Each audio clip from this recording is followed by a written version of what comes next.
Rules the retailers point. तो guys यहाँ पर हम वीक ऑफ मैथोलॉजी की बुक समरी कर रहे थे और शुरू के 2 चैप्टर अभी तक हम क्लियर इस पर कर चुके हैं। तो आज बारी है दोस्तों नंबर 3 चैप्टर की। तो बुक के हिसाब से हमारा है chapter number 6, but according to us अभी हम पहुँचे अपने हिसाब से चैप्टर नंबर 3 पर।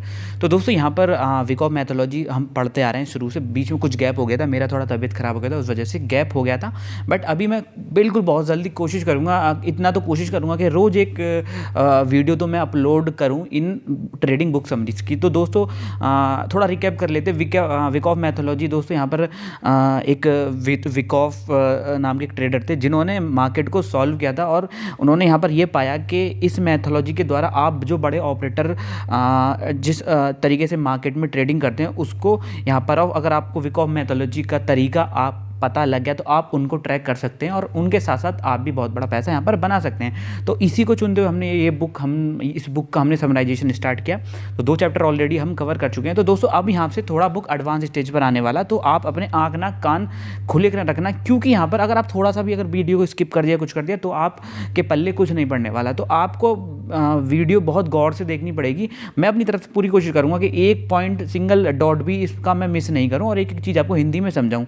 बट आपकी भी इतनी जिम्मेदारी बनती है कि आप अगर वीडियो समझ में नहीं आ रहा तो स्किप तो करना ही मत भूल के भी डाउनलोड कर लेना, बाद में देख लेना, वो जो जैसे आप चाहें वैसे कर लेना। बहुत अच्छी तरीके से यहाँ पर मैं आपको बताने वाला हूँ। तो दोस्तों वीक ऑफ मैथोलॉजी मैंने बता दिया। तो दोस्तों हमारे जो ऑथर साहब है वो बोलते हैं कि जो ये वीक ऑफ का जो तरीका है ये काफ़ी पुराना है, और ये बोलते हैं हमारा जो मार्केट है, जो हमारा फाइनेंशियल मार्केट है, ये क्या है, एक लिविंग थिंग है। इसमें क्या होता है दोस्तों, इसका जो सिनारियो हमेशा चेंज होता रहता है। मतलब ये हमें आपको पता है कि मार्केट का एक बायर और सेलर का गेम है। तो दोस्तों हमेशा बायर और सेलर एक दिशा में नहीं जा सकते, मार्केट ऊपर नहीं जा सकता, मार्केट एक तरफ नीचे नहीं जा सकता। तो ये गेम है बायर्स और सेलर्स का। तो दोस्तों यहाँ पर आपको ये जानना बहुत ज़रूरी है कि मार्केट हमेशा चेंज होता रहता है। तो ये तो था कॉमन चीज़। अब यहाँ पर मैंने शुरू के 2 चैप्टरों में थोड़ा सा डिस्कस किया था एक्यूमुलेशन और डिस्ट्रीब्यूशन, ठीक है। तो उसी को देखो, अगर आपको स्क्रीन पर एक चार्ट यहाँ पर दिख रहा होगा, ये एक एक्यूमुलेशन का फिगर है और इसमें बताया गया है कि ऑपरेटर किस तरीके से वीक ट्रेडर मतलब रिटेल ट्रेडर, हम जैसे ट्रेडर से स्टॉक्स बाई करता है, एक्यूमुलेट करता है और उसमें किसी भी स्टॉक में ब्रेकआउट देता है और अच्छा पैसा कमाता है। तो जो आपको दोस्तों स्क्रीन पर जो चार्ट यहाँ पर दिख रहा है, इसको अभी ये धीरे धीरे अभी यहाँ पर आपको बताएंगे। उसके बाद ये बहुत एडवांस लेवल पर इसी चार्ट को बहुत अच्छी तरीके से एक्सप्लेन करेंगे बुक के ख़त्म होते होते, ठीक है। तो बहुत चीज़ें आपको इस बुक में सीखने को मिल सकती हैं। तो दोस्तों यहाँ पर हम जो ये चार्ट है ये हमारा एक्यूमुलेशन को यहाँ पर इन्होंने डिस्क्राइब किया। तो दोस्तों जो अभी नए हैं, जो सीधा सब चैप्टर 2 पर आ रहे हैं, तो मैं तो रिकमेंड करूँगा पहला और दूसरा चैप्टर देखें। बट एक्यूमुलेशन का मैं आपको हल्की सी परिभाषा बता दूँ वो क्या होती है, ठीक है। तो 1 मिनट, यहाँ पर आपने चार्ट तो देख लिया। ये जो चार्ट है हमारा, 1 मिनट, ये जो हमारा चार्ट है, हाँ, ये हमारा एक्यूमुलेशन को दिखा रहा है कि बड़े ट्रेडर कैसे एक्यूमुलेट करते हैं स्टॉक्स को, ठीक है। तो दोस्तों यहाँ पर बेसिक स्कीम ऑफ एक्यूमुलेशन ये हम पढ़ने वाले हैं, ठीक है। तो दोस्तों यहाँ पर एक्यूमुलेशन की स्कीम या जो एक्यूमुलेशन है उसकी यहाँ पर इन्होंने डेफिनेशन दी है कि ये ऐसी प्रोसेस है जिसमें हमारे लार्ज ऑपरेटर क्या होते हैं, बड़े बड़े ट्रेडर होते हैं, वो ट्रांसफ़र करते हैं स्टॉक्स को रिटेल ट्रेडर मतलब वीक हैंड से स्ट्रॉन्ग हैंड में। स्ट्रॉन्ग हैंड वो बड़े बड़े ऑपरेटर्स को बोल रहे हैं। मतलब ये ऐसी प्रोसेस है जहाँ पर हमारे बड़े ट्रेडर छोटे ट्रेडर से माल को खरीद लेते हैं बहुत सस्ते दामों पे, ठीक है।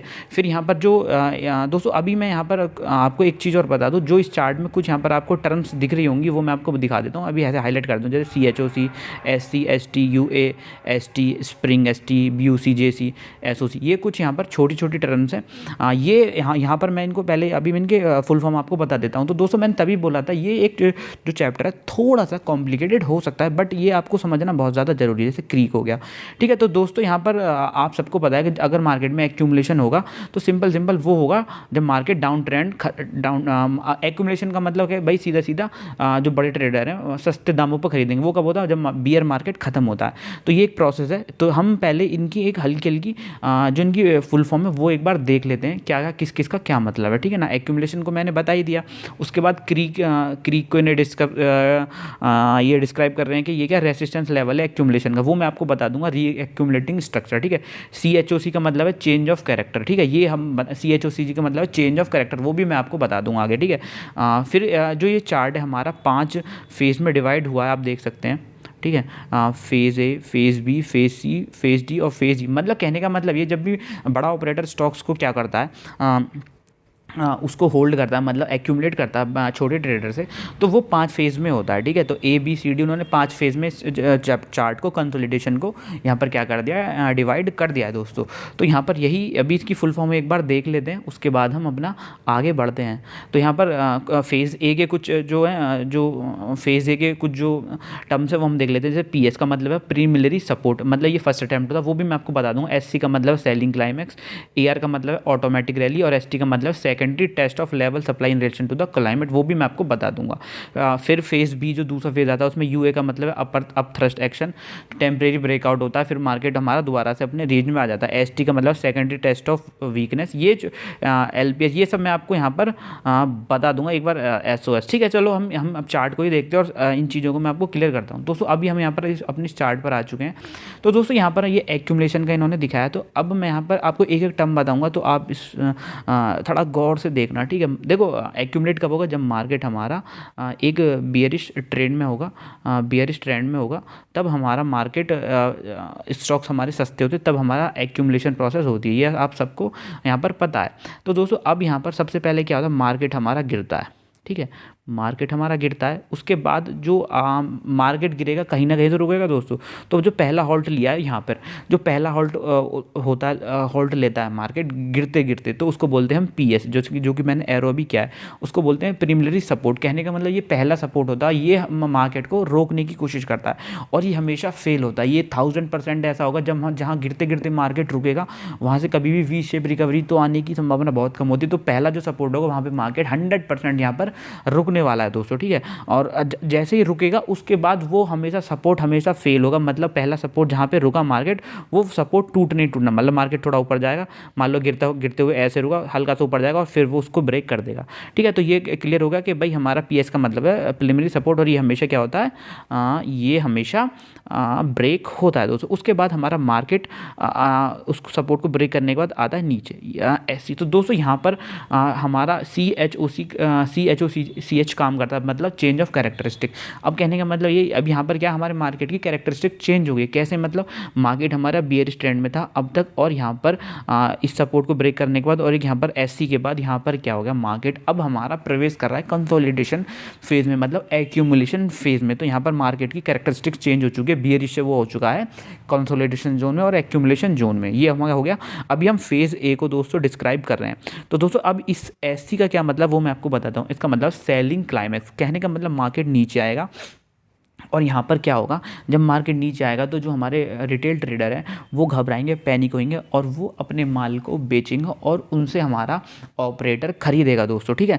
अब जैसे ही मार्केट सेलिंग क्लाइमेक्स, मतलब पहला लो बनाने के बाद, पहला लो ये था जो टूट गया, दूसरे वाले लो के बाद जब हमारा मार्केट क्या होगा, रिट्रेस होगा ऊपर की तरफ, तो ये होता है ऑटोमेटिक रैली। अब इसका क्या मतलब है, ये मार्केट, ये दोस्तों हमारा जो पहला स्विंग हाई बनाता मार्केट, मतलब कहने का मतलब एक बार जब गिरा अच्छा लो बनाने के बाद जब मार्केट ऊपर आता है, ये होता है हमारा ऑटोमेटिक रैली AR। इसका मतलब है दोस्तों ये हमारा मैक्सिमम रेंज बनाता है, इसके ऊपर मार्केट जाने के चांस बहुत ज़्यादा कम होते हैं, तो ये होता है हमारा AR। तो आप इस पॉइंट को तुरंत आप एक हॉरिजॉन्टल लाइन ड्रॉ कर लेना, इस जिसको बोलते हैं क्रीक भी बोल सकते हैं, ठीक है। जैसे इन्होंने यहाँ पर ये लाइन ड्रॉ की, इस टाइप से आप एक लाइन ड्रॉ कर लेना, ये हो गया हमारा AR, मतलब ऑटोमेटिक रैली, और ये हमारी मैक्सिमम रेंज यहाँ पर डिस्क्राइब कर देता है। फिर उसके बाद क्या होता है, मार्केट हमारा फिर से नीचे आएगा थोड़ा सा, इसको बोलते हैं ST, मतलब ये होता है हमारा सेकेंडरी टेस्ट। अब क्या है, ऑपरेटर यहाँ पर बहुत अच्छी तरीके से चाल खेलते हैं रिटेल ट्रेडर के साथ दोस्तों। अब क्या होगा, मार्केट को फिर वो ऑपरेटर नीचे लेके आएगा, और जो हमारा पिछला वाला SC था उसके नीचे नहीं जाएगा मार्केट, सेलिंग क्लाइमैक्स जो था हमारा पहला उसने लो बनाया था उसके नीचे नहीं जाएगा, और उसके ऊपर से ही मार्केट ऊपर की तरफ रिट्रेस हो जाएगा। तो ये यहाँ पर क्या करता है, ऑपरेटर हमारा मार्केट को नीचे लाता है, तो वो चेक करने के लिए क्या वो इसलिए नीचे लाता है कि जो बच्चे कुछ हमारे रिटेल ट्रेडर हैं वो इसमें और पैसा यहाँ पर वो डरें और अपना जो सौदे को स्क्वायर ऑफ कर दें, तो वो मार्केट को नीचे लाएगा। बट बहुत कम चांस है कि वो पहला वाला जो लो बना है SC, जिसको सेलिंग क्लाइमैक्स बोला जाता है, उसको यहाँ पर उसके नीचे नहीं जाएगा मोस्ट ऑफ टाइम। उसके बाद दोस्तों क्या होगा ये भी मैं आपको बता दूं। अब जैसे ही हमारा मार्केट हमारा ST ये टेस्ट करेंगे, सेकेंडरी टेस्ट करेंगे, सप्लाई को टेस्ट करेंगे, उसके बाद मार्केट फिर ए को और ऊपर जाएगा और हमारा फेज़ ए, उसके बाद मार्केट हमारा जो हमारी ऑटोमेटिक रेंज है उसको एक ना एक बार ब्रेक ज़रूर करेगा। बट आप उनको टेंशन लेने की ज़रूरत नहीं, ना ही आपको उस टाइम में बाई करना है, क्योंकि मार्केट हमारा वो बनाएगा अपर एरिया, जो ये वाला हमारा यू ए है। ये इसको इसलिए बोला गया है क्योंकि हमारा जो ए आर को ऊपर चला जाएगा हमारा यू ए, और वो मार्केट ऊपर जाने के बाद फिर दोबारा से उसी रेंज में घुस जाएगा, जैसे कि आप देख रहे हैं। ठीक है ना, तो दोस्तों ये चालें खेलता, मार्केट ऊपर लेके जाएगा। ठीक है, वहाँ पे कुछ लोग खरीदेंगे, यहाँ पर जब मार्केट देखेंगे कुछ नए लोग यहाँ पर ब्रेकआउट देख कर दोबारा से यहाँ पर क्या करेंगे, बाई करेंगे, फिर उसको नीचे ले आएगा मार्केट, और फिर वो सेलर वो जो जिन्होंने बाई किया उससे हमारे ऑपरेटर फिर से बाई कर लेंगे। इस टाइप से जो कहानियाँ हैं वो चलती रहती हैं। तो यहाँ पर आप समझने की कोशिश करें कि वो जो दूसरा लो है वो नहीं बनेगा और जो हाई है वो बनाएगा, और फिर मार्केट हमारा रेंज में घुस जाएगा। ठीक है, तो ये अभी हमारा फेज़ ए चल रहा था, अब आ चुका है हमारा फेज़ बी। अभी हम फेज़ बी को देख लेते हैं दोस्तों। ठीक है, ये अब हमारा आ चुका है फेज़ बी। अब दोस्तों फेज़ बी हमारा यहाँ तक है। ठीक है, यहाँ से लेके यहाँ तक, इन दोनों के बीच में ये हमारा फेज़ बी है। अब दोस्तों यहाँ पर क्या होगा, अब जैसे ऊपर आया था यू ए, अब मार्केट जो ऑपरेटर है वो हमारा एस सी के नीचे लेके जाएगा एस टी। दोबारा से वो एक बार और टेस्ट करेगा कि वो देखेगा कि बचे कुछ सेलर अपने जो शेयर बेचना चाहते हैं उनसे दोबारा से माल खरीदेगा रेंज को तोड़वा के नीचे, और थोड़ी ही देर में मार्केट हमारा फिर से हमारा रेंज में घुस जाएगा, जैसे कि आप देख सकते हैं। फिर वो ये कहानी चलती रहेगी। ठीक है, तो फेज़ भी हमारा चलता रहेगा। उसके बाद आ जाएगा हमारा फेज़ सी। फेज़ सी में क्या होगा दोस्तों, यहाँ पर जैसे कि आपको ये हमारा फेज़ सी इतना छोटा सा है बस। ठीक है, ये इन दो एरोज़ के बीच में है, ये हमारा फेज़ ही। अभी फिर एक बार और ऑपरेटर क्या करेगा, स्प्रिंग करेगा, एक और बार टेस्ट करेगा, मतलब कम से कम 2 बार तो कम मिनिमम टेस्ट करेगा ही करेगा, पेशेंस को टेस्ट करेगा, और वो फिर से दोबारा से रेंज को ब्रेक कराएगा, उसको बोलेंगे स्प्रिंग, और वो मार्केट से फिर से मार्केट दोबारा से रेंज में घुस जाएगा। मतलब देखिए पहले फेज़ में हमारा मार्केट की कैरेक्टरिस्टिक चेंज हुई, फेज़ बी में थोड़ा ड्रामा करा, रेंज को थोड़ा फिर अंदर गया, ऊपर की तरफ रेंज थोड़ा फिर नीचे गया। फेज़ सी लास्ट स्टेज चल रही है उसकी, हम रिटेल ट्रेडर से शेयर खरीदने की, उसने स्प्रिंग बनाएगा और उसके बाद मार्केट फिर से घुस जाएगा। और इस बार क्या होगा, वो एक साथ मतलब ऊपर नहीं जाएगा, और फिर वो कोशिश करेगा दोबारा से एक और बार टेस्ट मारेगा एस टी, मतलब वो कम से कम 3 बार वो ये ऐसे ही करता रहेगा, सेलर का टेस्ट करता रहेगा। जैसे जैसे मार्केट नीचे आएगा वो देखेगा कि भाई कितने सेलर बच, जब उसको लगेगा कि हाँ भाई अब मार्केट में क्या सेलर खत्म हो चुके हैं, बायर हम केवल बायर, तब वो क्या करेगा मार्केट में फेज़ डी के अकॉर्डिंग, फेज़ डी हमारा ये जहाँ पे मैंने अभी एरो बनाया, फेज़ डी में मार्केट हमारा क्या देगा, ब्रेकआउट देगा दोस्तों। अब यहाँ पर देखो पहला सी एच ओ सी ची ये है, और फेज़ डी में भी एक सी एच ओ सी एच बनता है, मतलब change of characteristic. C H O C H पहले उसमें बना था, एक मार्केट हमारा बेयरिश ट्रेंड से कंसोलिडेशन फेज में गया था, अब यहाँ पर कंसोलिडेशन फेज से मार्केट ब्रेकआउट जोन में जा रहा है। तो ये हमारा मार्केट की कैरेक्टरिस्टिक चेंज हो रही है। और मार्केट एक और बार, जब दोस्तों यहाँ पर मैं आपको एक बात और बता दूँ, जब आप देखेंगे जब मार्केट हमारा जब थर्ड टाइम यहाँ पर कम से कम मार्केट नीचे रेंज को तोड़ के दोबारा से रेंज में घुसेगा, जब बहुत ही कम टाइम में वो पहली वाली रेंज को तोड़ देगा। ठीक है, तो दोस्तों यहाँ पर ये ब्रेकआउट हो चुका है। तो उसके बाद मार्केट पहला वाला, अब यहाँ पर जब फेज डी में जब वो ब्रेकआउट देगा तो वो एक बार और उस लाइन को टेस्ट करने यहाँ पर आएगा। कौन से वाले को, क्रीक लाइन को। ठीक है, जो आपकी ऊपर वाला रेंज जिसने बनाया था ए आर ने, वो एक बार उसने करना है। उसके बाद मार्केट में आप देखिए एस ओ एस, फिर L P S, last point of support. ये इस तरीके से मैं आपको ज़्यादा डिस्क्राइब करूँगा तो आपको कॉम्प्लिकेशन आ जाएगी, बट आप चीज़ों को समझने की कोशिश करिए। इस फेज़ के थ्रू मैंने आपको सब कुछ यहाँ पर बताया कि इस तरीके से मार्केट में काम होता है। ठीक है, तो अभी हम यहाँ पर कुछ देख लेता हूँ। अगर आपको लास्ट पॉइंट ऑफ सपोर्ट, ये तो दोस्तों ये अब सब नॉर्मल चीज़ है, अब यू बैकअप द जाए क्रैक है। तो दोस्तों मैं आपको हिंदी में बता दिया। अगर आप ये मत सोचना कि मैंने ये एल पी एस और एस एस का मीनिंग नहीं बताया। कहने का मतलब ये, मार्केट एक बार यहाँ पर आपको क्या देगा, यहाँ पर एक और पुल बैक देगा दोबारा से एंट्री लेने के लिए। ठीक है, तो दोस्तों हमको केवल जैसे ऑपरेटर कर रहा है वैसे करना है, तो आप यहाँ पर काफ़ी ज़्यादा सक्सेस आपको मिल सकती है। तो ये इस बेसिक स्कीम थी एक्यूमुलेशन 1 की। अब दूसरी एक्यूमुलेशन की हम दूसरी स्कीम भी यहाँ पर देख लेते हैं कि दो तरीके से एक्यूमुलेशन था, उसमें भी हम एक बार यहाँ पर नज़र डाल लेते हैं दोस्तों। अब यहाँ पर भी सेम होगा, मार्केट हमारा बेयरिश ट्रेंड में आया है।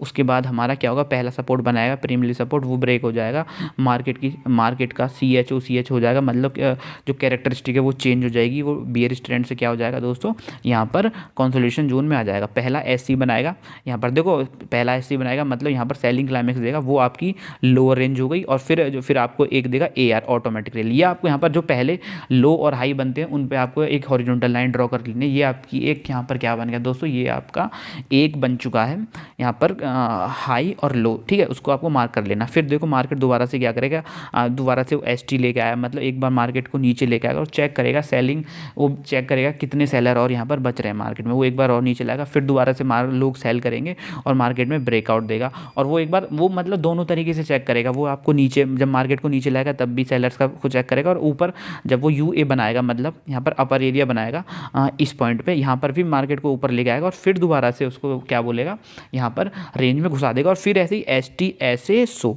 फिर यहाँ पर नीचे एक बार लेके आएगा, एक बार फिर दोबारा से सप्लाई को टेस्ट करेगा, सेलर्स को टेस्ट करेगा और फिर मार्केट में दोबारा से यहाँ पर मार्केट को एक रेंज में घुसा देगा।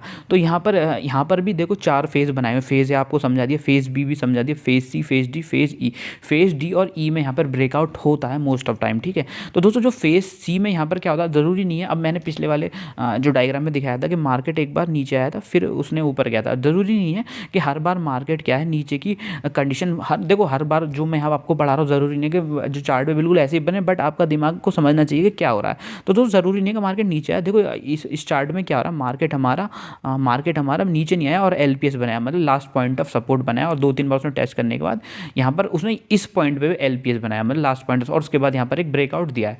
तो दोस्तों यहाँ पर आप समझ सकते हैं, फिर एक ब्रेकआउट देने के बाद एक बार पुल बैक देगा और मार्केट हमारा ब्रेकआउट यहाँ पर दे देगा। तो बस दोस्तों आपको मेन पॉइंट आपको क्या समझने हैं वो मैं आपको बता देता हूँ। अब यहाँ पर निचोड़ के आया दोस्तों, सबसे पहले जब हमारा मार्केट कंसोलिडेशन जोन में आएगा तो आपको जो पहला यहाँ पर होल्ड करेगा वो तो हमेशा टूटना ही टूटना है सपोर्ट, उसमें कोई डाउट ही नहीं है। जो पहला सेलिंग क्लाइमेक्स जो सबसे पहला लो बनाएगा उस पर आपको हॉरिजॉन्टल लाइन ड्रॉ कर लेनी है, और जब सबसे पहला हाई बनाएगा उस पर आपको हॉरिजॉन्टल लाइन ड्रॉ करनी है। पहले ब्रेकआउट पे, पहले ब्रेकडाउन पे आपको कुछ नहीं करना है, ठीक है, आपको सिंपल बैठे रहना है, ठीक है ना। आप चेक करिए, ज़रूरी नहीं है कि अब यहाँ पर देखो ये अभी एक्यूमुलेशन प्रोसेस चल रही है, तो ज़रूरी है मार्केट हमारा ऊपर की तरफ ही ब्रेकआउट दे सकता है, बट नीचे की तरफ भी दे सकता है, वो हम आगे वाले चैप्टर्स में पढ़ेंगे, वो आपको देखना है, ठीक है ना। तो अभी हम यहाँ पर चलते हैं आगे की तरफ और बताते हैं और क्या सिनारियो बनते हैं। अब यहाँ पर बेसिक स्कीम ऑफ एक्यूमुलेशन 2 मैंने आपको बता चुका हूँ, ठीक है। उसके बाद यहाँ पर हाँ, अब दोस्तों यहाँ पर हम दिखाएंगे आपको बेसिक स्कीम ऑफ डिस्ट्रीब्यूशन, ठीक है। एक्यूमुलेशन तो समझ में आ गई होगी कि एक्यूमुलेशन क्या होता है। तो दोस्तों यहाँ पर मैं आपको बताऊंगा कि डिस्ट्रीब्यूशन क्या होता है, ठीक है। अब हम देखेंगे दोस्तों डिस्ट्रीब्यूशन भी सिंपल ऐसा है। डिस्ट्रीब्यूशन में जबकि एक्यूमुलेशन क्या होता है, हमारा मार्केट के लो एंड पे होता है जब मार्केट नीचे होता है, जबकि हमारा डिस्ट्रीब्यूशन होता है जब मार्केट एक ट्रेंड में ऊपर अप ट्रेंड में होता है, और उसके बाद जो बड़े लोग हैं वो अपना प्रॉफिट बुक करते हैं, ठीक है। तो ये होता हमारा डिस्ट्रीब्यूशन। उसके बाद मार्केट हमारा नीचे आता है, ये हमारा डिस्ट्रीब्यूशन होता है। तो आप ये समझ लिए हमारा एक्यूमुलेशन होता है जब मार्केट नीचे होता है, और डिस्ट्रीब्यूशन होता है जब मार्केट हमारा ऊपर होता है। एक्यूमुलेशन में स्टॉक बाई होते हैं और डिस्ट्रीब्यूशन में स्टॉक हमारे सेल होते हैं, ठीक है। तो दोस्तों यहाँ पर भी हम इसका एक चार्ट देख लेते हैं। मार्केट हमारा एक अप ट्रेंड से आया PSY, ठीक है। तो दोस्तों जैसे हमारा उसमें था प्रीलिमिनरी सपोर्ट होता है, तो ये भी एक हमारा यहाँ पर क्या हो गया, एक तरीके से सपोर्ट हो गया पहला वाला, जहाँ पे पहला यहाँ पर होल्ड लेगा और हल्का सा पुल बैक देगा, वो कभी भी यहाँ पर क्या होगा, ये रेसिस्टेंस बनेगा। तो 1 मिनट में PSY की फुल फॉर्म यहाँ पर देख लेता हूँ, प्रीलिमिनरी सप्लाई, ठीक है। हाँ तो ठीक है, ओके, ठीक है। तो यहाँ पर क्या होगा मैं आपको बता देता हूँ। मार्केट हमारा अप ट्रेंड में आया और PSY के पास पहला होल्ड लेगा, बट यहाँ पर क्या होगा, आप सोचेंगे यहाँ से मार्केट नीचे जाएगा, नहीं, वो हमेशा 100% टूटेगा। उसके बाद हमारा नीचे आया मार्केट, उसके बाद उसने BC बनाया, जैसे वहाँ पर उसने क्या बनाया था, यहाँ पर जो मैंने पिछला वाला एक्यूमुलेशन वाला सिनारियो आपको दिखाया था। यहाँ पर अभी हम डिस्ट्रीब्यूशन हम आपको यहाँ पर बता रहे हैं। 1 मिनट, हाँ, अभी हम यहाँ पर डिस्ट्रीब्यूशन आपको बता रहे हैं। तो दोस्तों जो पहला हाई बनाएगा वहाँ पे आपको क्या बना लेना, एक यहाँ पर रेंज खींच लेनी है, और उसके बाद जब मार्केट नीचे आएगा जो पहला लो बनाएगा उस पर भी आपको एक यहाँ पर लाइन खींच लेनी है। तो दोस्तों आपके पास एक रेंज हो चुकी है, पहली लाइन और दूसरी लाइन ऊपर की तरफ और नीचे की तरफ। उसके बाद मार्केट अब हमारा क्या करेगा, डिस्ट्रीब्यूशन हो रहा है, तो इसका मतलब दोस्तों यहाँ पर लोग रिटेल ट्रेडर बाई करेंगे और ऑपरेटर सेल करेंगे, सिंपल, ये तो आपको पता है। तो उसके बाद वो क्या करेगा, सप्लाई करेगा STO एक बार, और वो मार्केट को ऊपर लेके जाएगा और वो सप्लाई सप्लाई वो चेक करेगा कि कितने लोग इंटरेस्टेड हैं इस स्टॉक को खरीदने के लिए, तो वो बनाएगा ST। तो ये अभी हमारा चल रहा है फेज़ 1। अब यहाँ पर CH हो चुका है, मतलब मार्केट की कंडीशन चेंज हो चुकी है, कैरेक्टरिस्टिक चेंज हो चुका है। अब मार्केट हमारा अप ट्रेंड से कंसोलिडेशन जोन में आ चुका है। उसके बाद मार्केट फिर नीचे लेकर आएगा और इस रेंज को तोड़ेगा। अब दोस्तों रेंज टूट चुकी है। अब रेंज तोड़ने का मतलब है, ऊपर रेंज तोड़ने का मतलब ये, अब हमारा जो ऑपरेटर है ये चाह रहा है कि अब जैसे हमारा रेंज टूटेगा तो वो चेक करेगा कि यहाँ रेंज टूटने पर हमारे जो बायर हैं वो क्या और ज़्यादा बाई कर रहे हैं या नहीं, ठीक है। तो वो वहाँ पे वो टेस्ट करेगा और दोबारा से मार्केट को दोबारा से रेंज में घुसा देगा। फिर एक और अपर रीजन इसको तोड़ेगा, UT जिसको अपर UT बोलते हैं, अपर थ्रस्ट कुछ यहाँ पर इसकी फुल फॉर्म है, इसको तोड़ेगा और दोबारा से मार्केट को एक रेंज में ला देगा। तो ये प्रोसेस 1-2 बार चलती रहती है। Phase A, phase B, phase C, phase D, phase E में 5 फेज़ में एक होता है। तो यहाँ पर जैसे ही वो वो चेक करेगा कि क्या, और जैसे ही मार्केट ऊपर आएगा तो लोग सोचेंगे ब्रेकआउट और स्टॉक बाई करेंगे और फिर उसको रेंज में ला देगा। अब दोस्तों ये हमारी जो लास्ट, अब एक बार और यहाँ पर मैंने बताया कम से कम 2 बार यहाँ पर मार्केट क्या करेगा, अपर सरफेस को तोड़ेगा और फिर रेंज में घुस जाएगा। तो देखो यहाँ पर दोस्तों UTAD यहाँ पर बना है, दोबारा से रेंज को तोड़ा है और फिर मार्केट को फिर उसने नीचे ले गया और फिर वो एक बार और ऊपर की तरफ ब्रेकआउट दे रहा है ST पे, आप देख सकते हो। तो वो चेक कर रहा है कि भाई मैं जब ब्रेकआउट दे रहा हूँ कितने लोग यहाँ पर इसको बाई कर रहे हैं, ठीक है। तो दोस्तों आप ये समझिए, जैसे ब्रेकआउट दिया मार्केट फिर नीचे आ गया, यहाँ पर ब्रेकआउट दिया फिर मार्केट नीचे गया। इसका मतलब क्या है कि जैसे ही मार्केट ब्रेकआउट दे रहा है रिटेल ट्रेडर बाई कर रहा है और वो अपना प्रॉफिट बुक करके फिर दोबारा से मार्केट को रेंज में लेके आ रहा है। उसके बाद यहाँ पर आप देख सकते हैं लास्ट फेज में CH हो चुका है, मतलब यहाँ पर आप देखिए दूसरी बार में मार्केट हमारा नीचे वाली रेंज को तोड़ चुका है और लास्ट पॉइंट ऑफ सप्लाई यहाँ पर ये चेक करेगा और देखेगा कितने यहाँ पर एक बार ब्रेक करेगा और फिर दोबारा से इसको रेंज में घुसाने की कोशिश करेगा, बट पूरी तरीके से रेंज में नहीं घुसा, यहाँ पर आप देख सकते हैं। उसके बाद मार्केट हमारा फिर से नीचे आ चुका है। तो दोस्तों आप तैयार हो जाए यहाँ पर, या तो आपके पास अगर कोई शेयर पड़ा तो आप निकाल देना, या यहाँ पर आप सेल की पोजीशन भी ले सकते हैं, क्योंकि यहाँ पर मार्केट की कैरेक्टरिस्टिक चेंज हो चुकी है। ये हो गया हमारा डिस्ट्रीब्यूशन दोस्तों, ठीक है। तो अभी हम हल्का फुल्का देख लेते हैं यहाँ पर क्या सिनारियो बन रहा है, ठीक है। तो दोस्तों ये सब मैं आपको बताऊँ, major sign of weakness MSOW, ठीक है। तो ये आप यहाँ पर देख सकते हैं। तो यहाँ पर MSW मेजर, देखो मार्केट एक बहुत जल्दी, अब देखो इसमें जो फेज D है इसमें क्या देखने वाली बात है वो आप समझना दोस्तों। जब मार्केट ऊपर की तरफ आया, ऊपर की रेंज तोड़ी, तो जब वो नीचे वाली रेंज के पास आ गई क्योंकि डिस्ट्रीब्यूशन, तो वो बहुत कम टाइम लेगा, ठीक है ना। देखो आप ये देखिए कि यहाँ पर कौन सी जगह पर कम टाइम ले रहा है। देखो एक बार मार्केट ऊपर गया, इस पॉइंट पे देखो तो दोस्तों यहाँ इस पॉइंट तक आने पे उसने कितना टाइम लिया, और दोस्तों इस पॉइंट पे देखो तो वो सीधा यहाँ पर नीचे आ गया, तो उसने कम टाइम लिया। इसका मतलब आप समझिए क्विक रिएक्शन हो रहा है और यहाँ पर क्या हो रहा है, मार्केट नीचे आ रहा है दोस्तों, हमारा डिस्ट्रीब्यूशन फेज चल रहा है। उसके बाद हमारी एक स्कीम और है डिस्ट्रीब्यूशन की, वो भी हम यहाँ पर देख लेते हैं, ठीक है। तो ये दूसरी स्कीम है, सेम कंडीशन है, ठीक है। मार्केट हमारा अप ट्रेंड में है, PSY प्रीमियरली सप्लाई जोन यहाँ पर चेक करेगा और वो ब्रेक हो जाएगा, ठीक है। उसके बाद हमारा एक हाई बनाएगा, उस पर आपको हॉरिजॉन्टल लाइन ड्रॉ कर देनी है, एक हमारा फिर लो बनाएगा जिसको बोलते हैं ऑटोमेटिक रैली, मतलब नीचे लेके आएगा मार्केट को हमारा ऑपरेटर चेक करने के लिए कि कितने यहाँ पर बायर्स हैं या सेलर्स हैं, ठीक है। उसके बाद वो आप उसमें लाइन ड्रॉ कर दीजिए, फिर एक ऊपर की तरफ डालेगा ST, वो करेगा सप्लाई टेस्ट, सेलर को टेस्ट करेगा, वो चेक करेगा मार्केट ऊपर जाने पर कितने लोग यहाँ पर बाई कर रहे हैं। उसके बाद फिर एक मेजर साइन ऑफ वीकनेस दिखाएगा मार्केट में, ठीक है, MSOW जिसको बोलते हैं। ये मार्केट नीचे आएगा और रेंज को तोड़ के नीचे आएगा, पर थोड़ी देर में मार्केट हमारा रेंज में घुस जाएगा। फिर एक बार ऊपर की तरफ भी यहाँ पर क्या करेगा, मार्केट ब्रेकआउट देने की कोशिश करेगा और उसके बाद भी मार्केट हमारा रेंज में घुस जाएगा।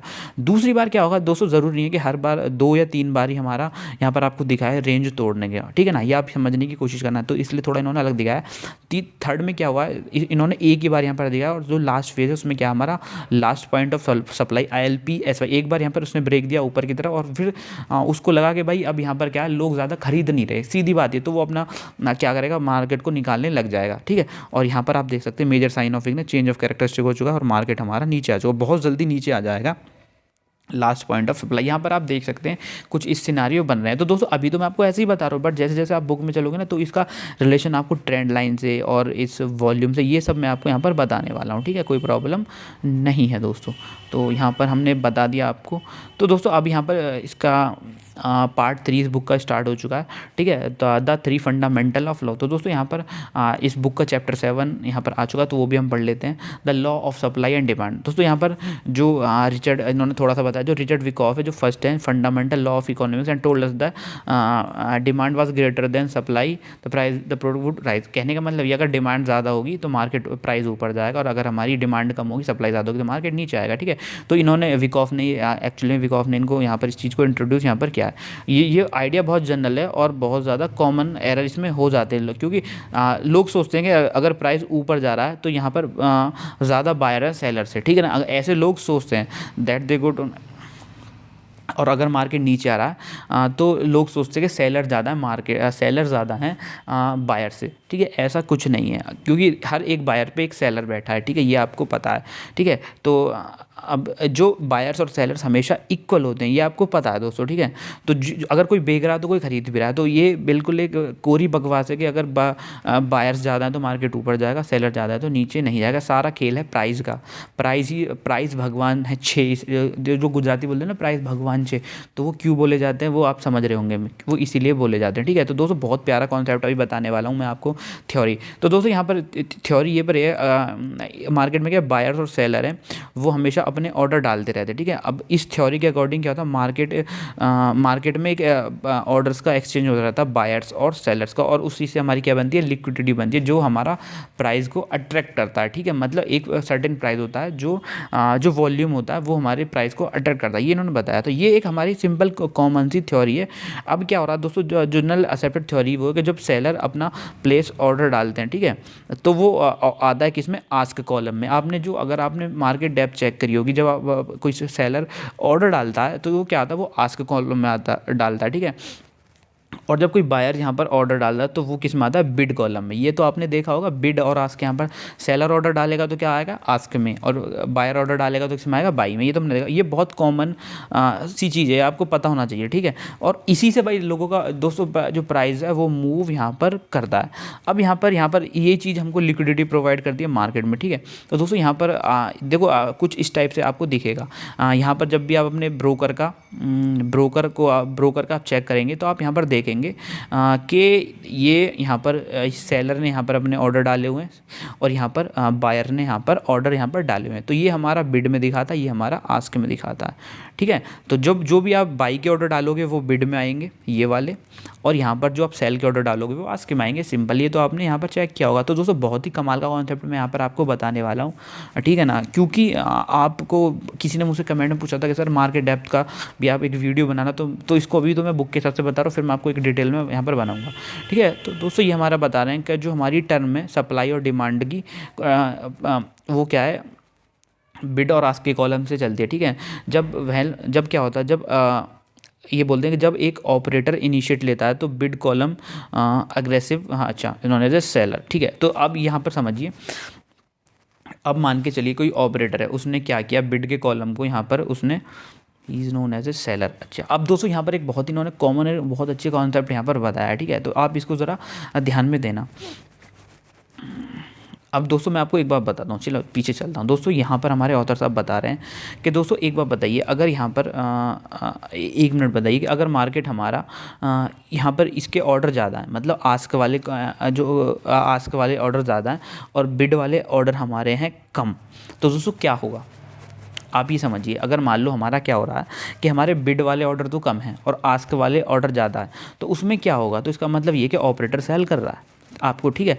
तो अब इन्होंने यहाँ पर एक बहुत प्यारा सा कॉन्सेप्ट बताया, वो भी मैं आपको देख लेता हूँ। While when a operator take the initiative and goes the bid column to execute an aggressive order, he is known as a seller, and when he goes to the ask column he is a okay sorry, देखो my mistake, यहाँ पर मैं आपको थोड़ा सा चूक कर गया। तो दोस्तों इन्होंने कॉन्सेप्ट बताया कि अगर कोई ऑपरेटर, देखो नॉर्मल ट्रेडर की मैं बात नहीं कर रहा, मैं एक ऑपरेटर की बात कर रहा हूँ, ठीक है। तो अगर दोस्तों यहाँ पर क्या हो रहा है कि मान लो क्या होता है कि आपने अपनी मार्केट डेप्थ ओपन की और आपने देखा कि भाई आस्क में बिड में क्या है, किसी ने बहुत ज़्यादा अग्रेसिवली ऑर्डर डाले हुए हैं, मतलब बाइंग के ऑर्डर यहाँ पर डाले हुए हैं। आप ये देखना, ठीक है ना। अगर मान लो किसी ने बहुत ज़्यादा एग्रेसिव तरीके से बाइंग के ऑर्डर डाले हैं तो उसको हम एज ए ट्रीट करेंगे सेलर, ठीक है।